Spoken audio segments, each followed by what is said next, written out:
Orbit answered the Greek boy. Double matches start today.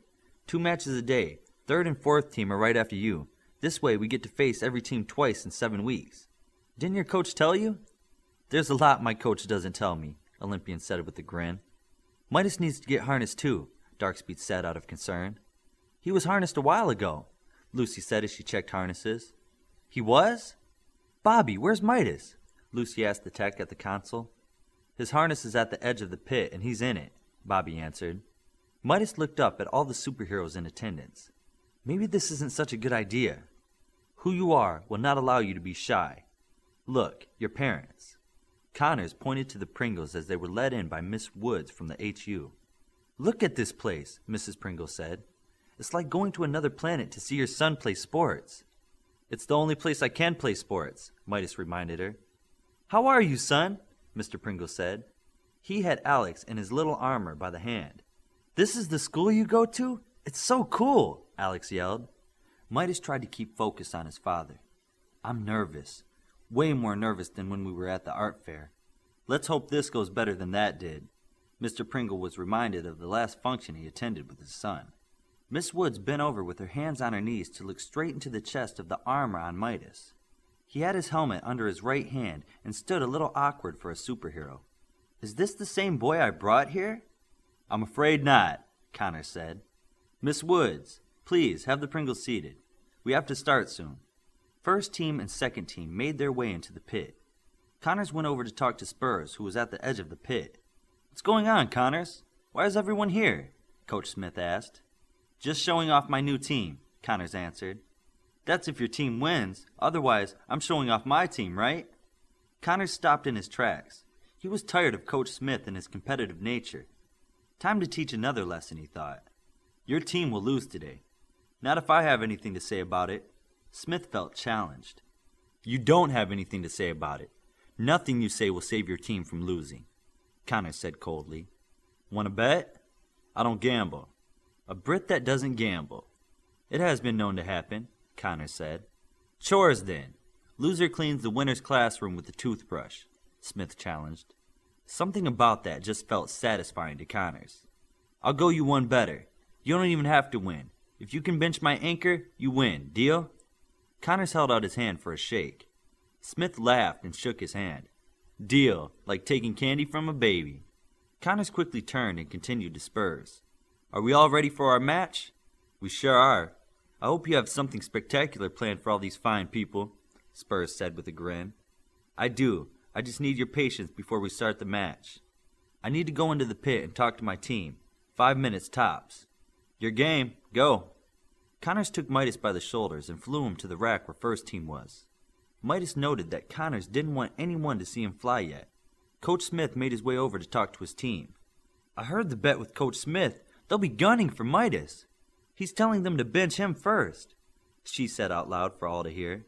What's the plan, Coach? Darkspeed said eagerly. Midas takes center field. The rest of you guard the rack. No illusion or other tricks, Connors said. That's a terrible plan. What's the real plan? Connors looked at his team with a serious face. Listen to me. None of you are to leave this rack. I don't care if you think Midas is in trouble or worse. You don't leave this rack. You are all to stay here. Any of you who disobey this direct order will face being kicked off the team. You have to trust that I know what I'm doing. Am I very clear? You're clear, Darkspeed said softly. Good. Connors took Midas and walked toward the center line of the pit. We're not just going to stand here, are we? Olympian asked. That's exactly what we're going to do, Darkspeed said. I just hope they know what they're doing. Connors stopped near the center and looked at the young Alpha looking up at him. Midas had a questioning look in his eyes. You scared? Petrified, Midas answered. I don't know what to say to give you comfort during this. All I can say is that I know what it means to grow up fast. I suppose so. Connors shook off the soft feelings he was having for Midas and turned to what he knew. Connors stood strong and started speaking with authority again. I always used to tell my students to recognize history when it happens. For you, your history begins today. Connors dropped to one knee and pointed to the hundreds of superheroes looking on. Look at them. On my word, they came to see history. All of them did morning exercises with me or learned something about combat from me. I told them history would happen here today and not to miss it. This is your day, Connor said softly. There are events in our lives that are defining, some so much that they end up defining us. Today is the defining moment of your life. After today, no one in those stands will ever see an 11-year-old boy when they look at you. They'll see an Omni. Connor stood and continued. They'll come to you for answers when you have none. They'll expect you to be wise when you're not. Today is the defining moment when you become a superhero in the eyes of superheroes. I'll be talking to you directly in your helmet during the match.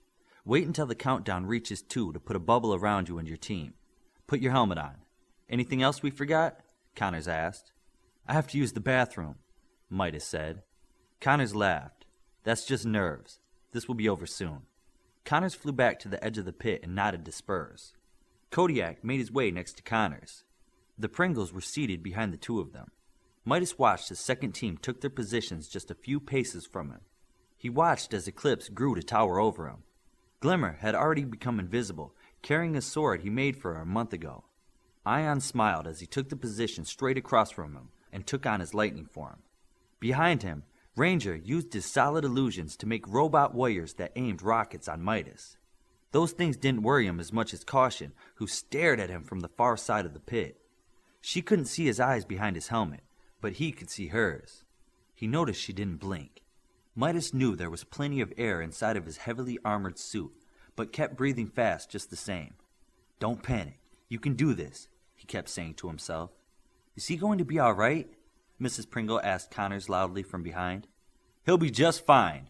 It's all part of the plan, Kodiak said to her. Thanks, Connors said as he adjusted his earpiece. You do have a plan, don't you? Wouldn't have called all these well-dressed people here without one. Connors looked back to see Dr. DeClute sitting with Mr. McFarlane and some other HU types. Match starts in 10, 9. Spurs called out with his super loud voice. The stands went quiet as all the superheroes in them stopped to watch the action. Each of them knew how fast things could happen in the pit and didn't want to miss anything. 7, Spurs said. Show them your colors, Connor said to Midas over his earpiece. Midas was happy to finally do something with his powers. His heavy armor morphed and shifted shape. Midas was now clad in his new black and gold heavy armor. 5, Spurs said. The crowd murmured at the black and gold armor on the boy. Connors knew most would consider this blasphemous, but now was not the time to care. 3, 2, Spurs said. Midas summoned his power to make the strongest force bubble around him he possibly could. He then felt behind him and put a large bubble around his team that extended deep into the pit floor. 1, go! Spurs cried out. Lightning bounced and raced around the bubble protecting Midas. Eclipse hammered his fist and rockets exploded on the bubble around Midas. Then he screamed as fear gripped his heart. He fell back in his own bubble. Stop the match! He screamed in his helmet. Focus! You can do it! Connor screamed back to him. I can't! You can! You! Keep her in her seat! Grab the boy! Stop the match! Connor screamed. What? Alex jumped the force field! Connor said in a panic. Midas looked up from his hands and knees for his brother. He looked all around the pit before looking up at Connors. Connors was standing still and looking back at him. Midas could see his parents standing behind him, his father holding Alex. Alex had never left his place. Stand up, Connors said, and Midas did. Are you still afraid? Midas saw the lightning flashing and the explosions outside his bubble, but he wasn't afraid. No. Midas looked back at his team who had stood their ground. Midas now knew what Connors had done. Good. Be the gunfighter. Midas took his helmet off and dropped it next to his feet in the bubble. His legs took the wide stance he was taught. His boots twisted and gripped the bottom of his force bubble. He bowed his head and clenched his fists. With his emotions riding so high, the Omni power was easy to summon. He felt it course through his veins and let the energy crackle in his fists. Every superhero in the stands froze as they saw Midas raise his head and open his glowing blue eyes. His palms opened at the same time and electricity swirled in a ball in each hand. The force bubble Midas was in rose in the air. Eclipse tried to hold down the bubble, but his efforts were useless.